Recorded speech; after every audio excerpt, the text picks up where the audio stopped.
Olá, boa noite. Sejam muito bem-vindos. Hoje é quinta-feira, 14 de outubro. Vamos conversar sobre uma série que está bombando com conteúdo pesado para criança e acendendo um sinal vermelho para os pais. Sabe de qual série eu estou falando? Eu te conto já já. O GDF anunciou a terceira parcela do reajuste para servidores. Eu explico como vai ser. Tem muito assunto para a gente. Eu sou Viviane Costa. Vem comigo, vamos começar junto do nosso jornal?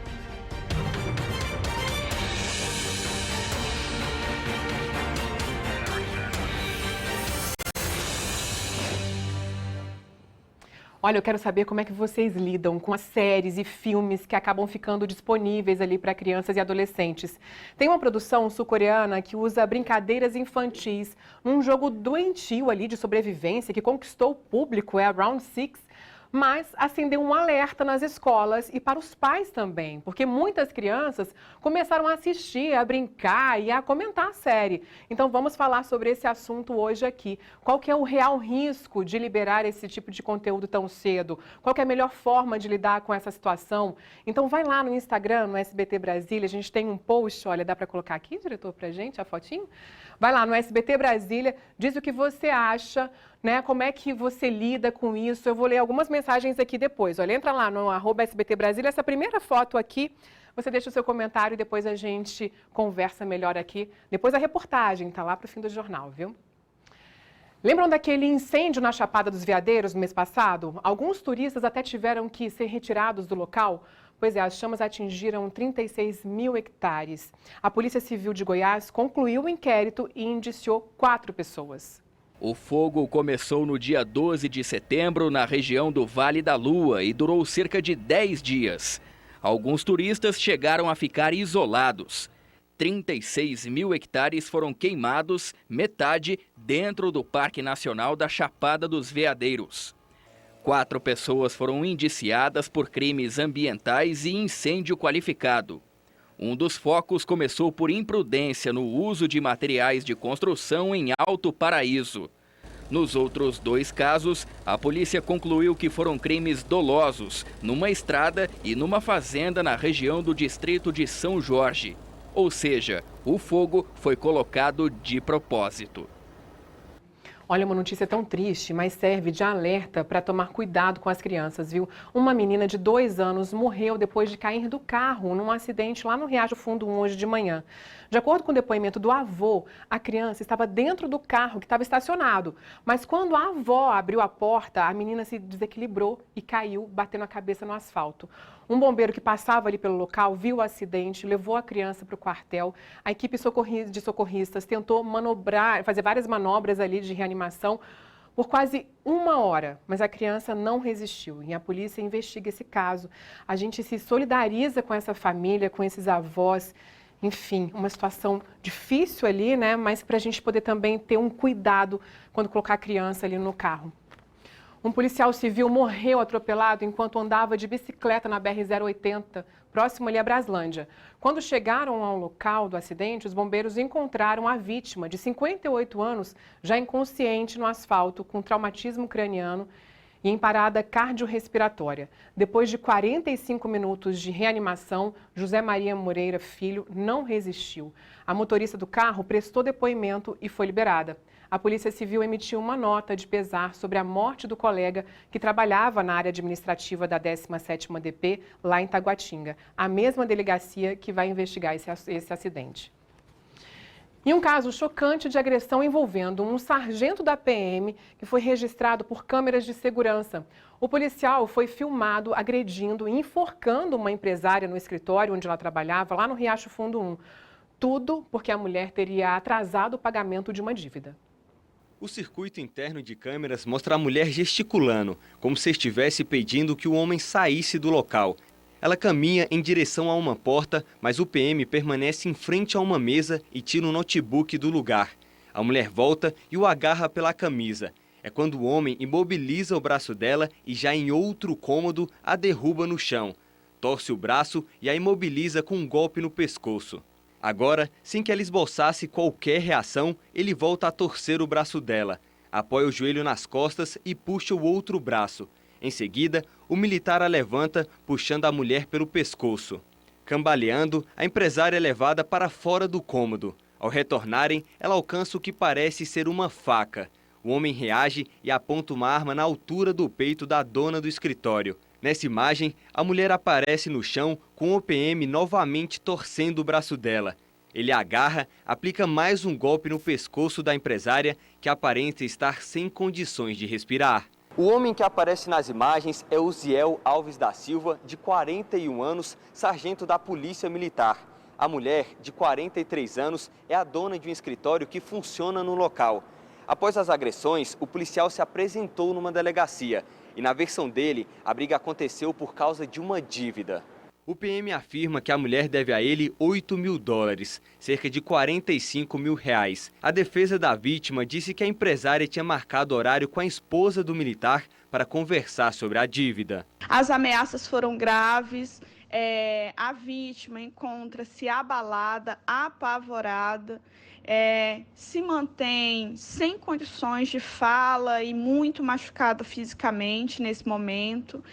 Já foi encaminhada ao IML para que fosse feita as devidas cautelas em relação às agressões, muito machucada, psicologicamente muito abalada, e o que a gente vai buscar a partir de agora é justiça, buscar a partir de agora que a justiça seja feita de forma correta. É absurdo, né? Olha, no próximo bloco, o GDF confirma vai pagar a terceira parcela do reajuste que foi prometido lá em 2015. Quer saber quando? Daqui a pouco. Eu volto já. Espera.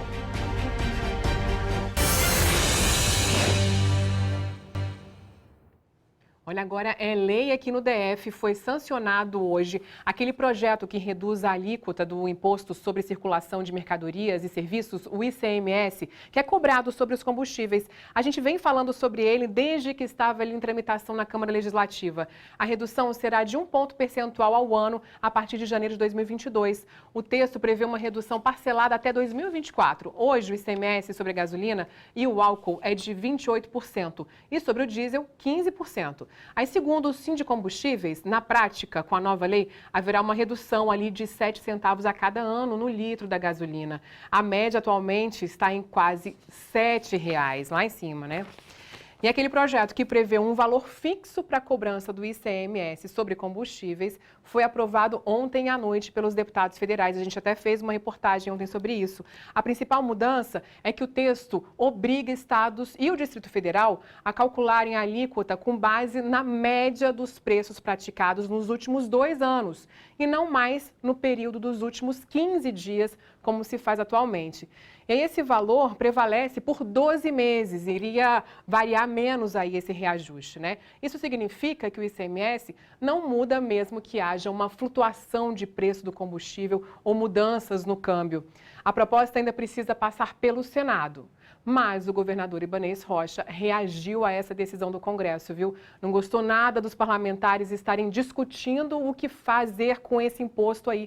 Vamos ouvir o que ele falou durante a reinauguração do Na Hora, lá na rodoviária do Plano Piloto? Não é um projeto de diminuição do ICMS, é um projeto de penalização dos estados.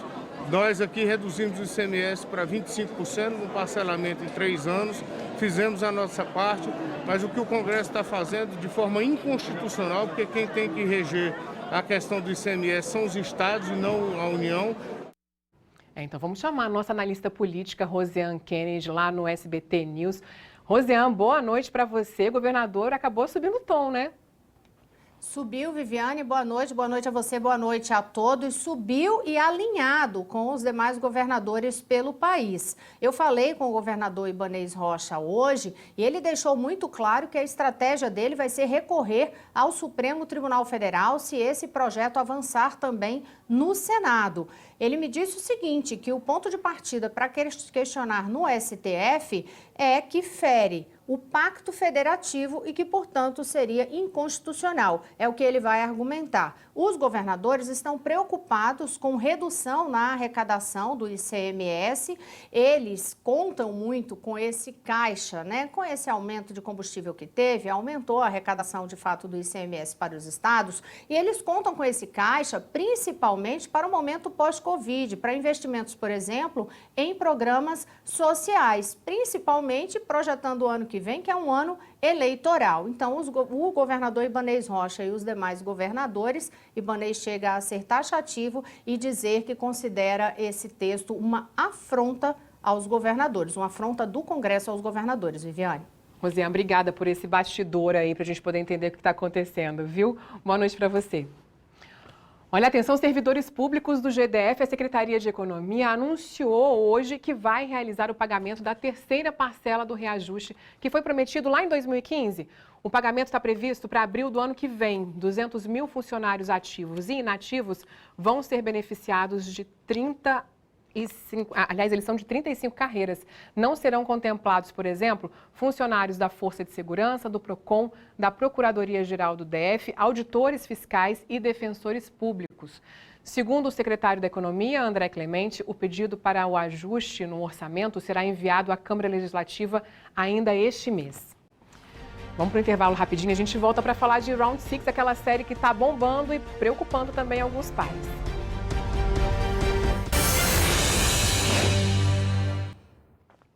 Quatro bombeiros militares ficaram feridos durante um treinamento hoje à tarde no setor policial. Os alunos se preparavam para a realização de uma prova quando uma forte chuva atingiu a região.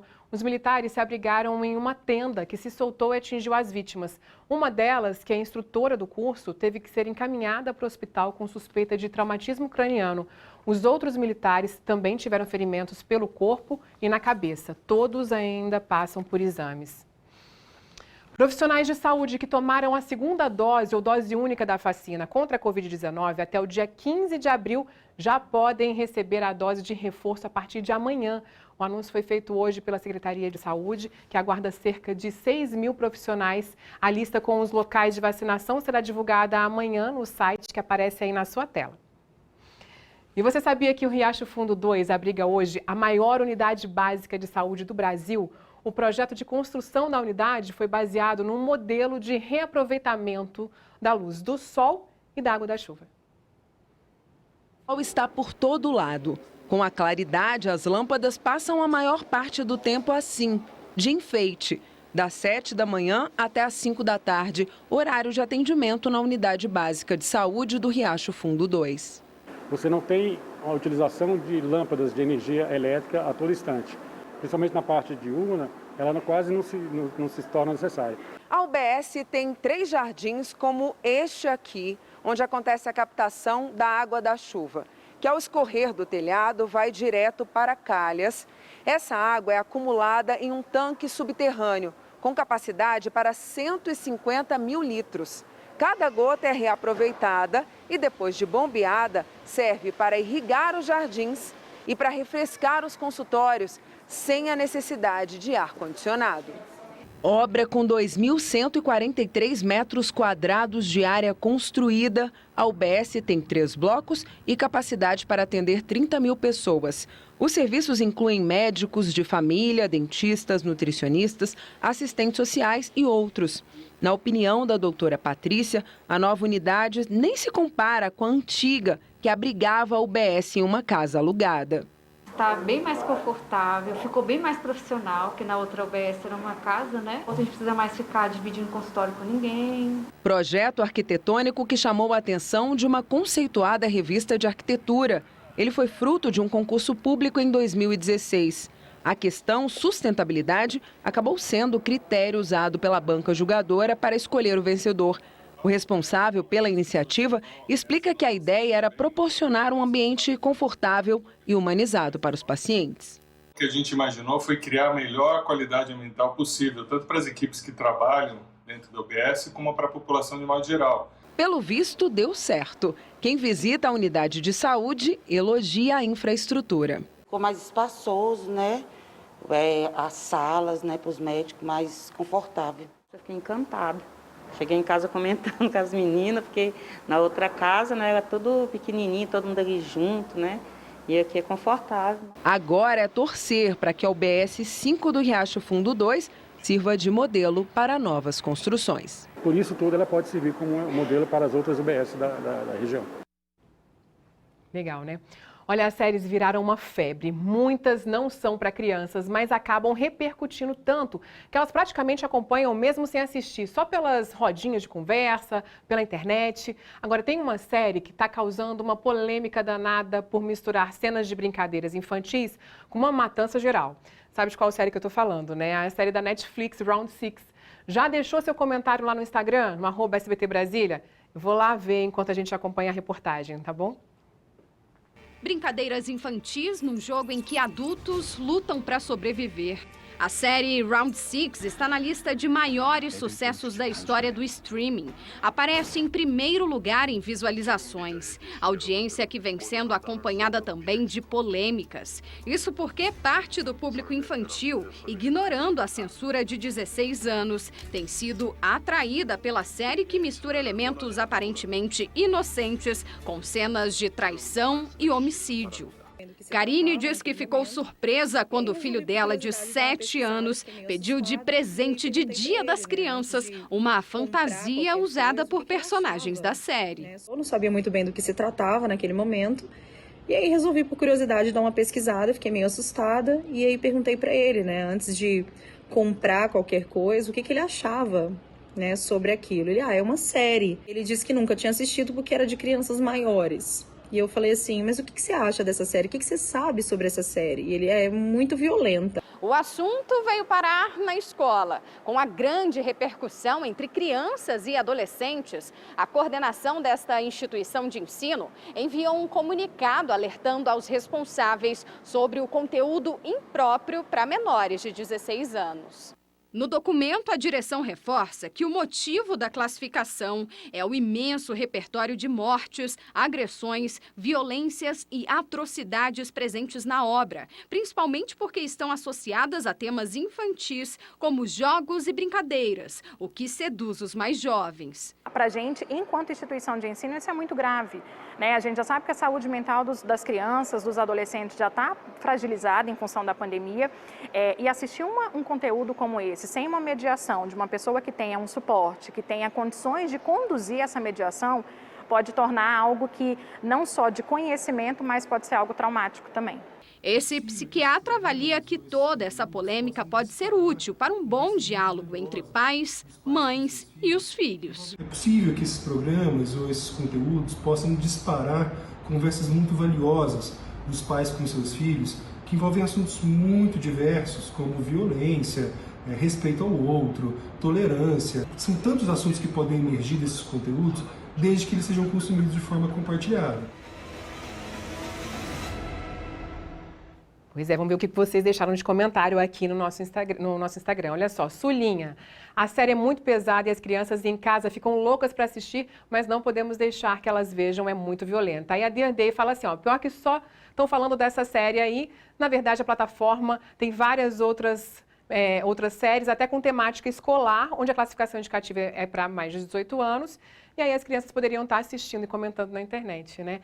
A Eli Silva, ficar sempre de olho. O Jadson fala aqui, né? Sim, a maioria dos aplicativos de série e filmes existem ali bloqueios para a plataforma. Então, gente, olha só, cadê? Deixa eu ver mais um aqui para a gente poder ler. Matheus, eu acho que a criança precisa de permissão para assistir isso, a culpa é dos pais. Enfim, tem uma série de polêmicas aqui. Olha, o Gabriel está falando aqui. Gabriel, olha, eu assisti, tenho 9 anos. Bom, a questão que eu acho, que a gente até viu aí na reportagem, que é importante, gente, é que converse, eu acho, com os pais, né? Os pais devem estar sempre ali atentos para saber do que eles estão brincando, por que eles estão brincando daquilo, né? Para que, na verdade, não cause risco maior depois. A gente tem mais de 70 comentários aqui, ó, deixa eu ver. Olha, eu coloco senha dos que são para adultos. A Socorro falou aqui, olha, Socorro Hair Design. Isa, eu amei, mas tem que tomar cuidado com os filhos. Gente, obrigada pela participação. Um beijo, cuidem-se, viu? Beijo, tchau, tchau.